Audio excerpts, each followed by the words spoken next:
Este o picioară copii.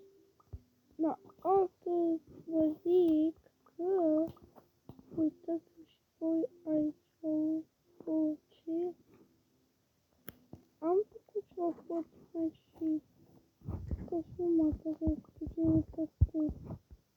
Ce trebuie să pun aici, așa, aici, da, și aici este camera mea aici și uitați câte semnete am fiecare, vedeți ce câte puse să voi și de numai o chestie ca să este da, deci și ăsta e că aici da, așa cu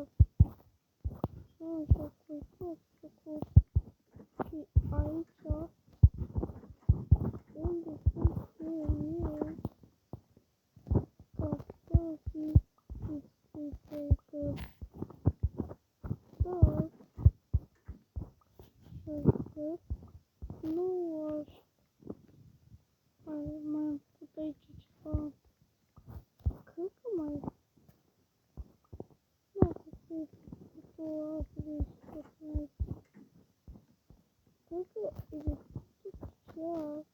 Asta e toată lumea aici. Să fac și o magie acum câte. Ia uitați copii ce avem. Bă, avem invitați aici la magazin. Bă!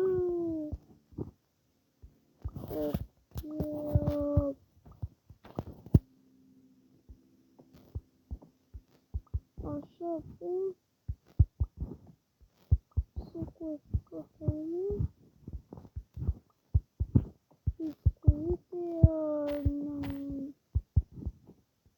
cafea.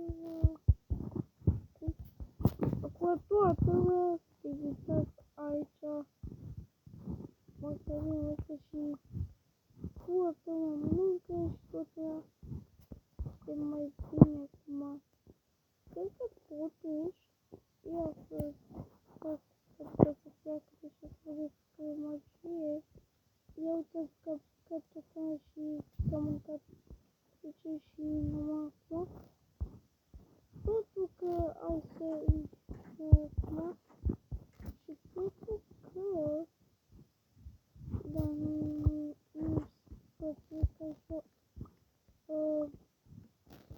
ok. Cam asta a fost episodul copii, nu uitați că asta și eu, că și eu, și pași pe copii.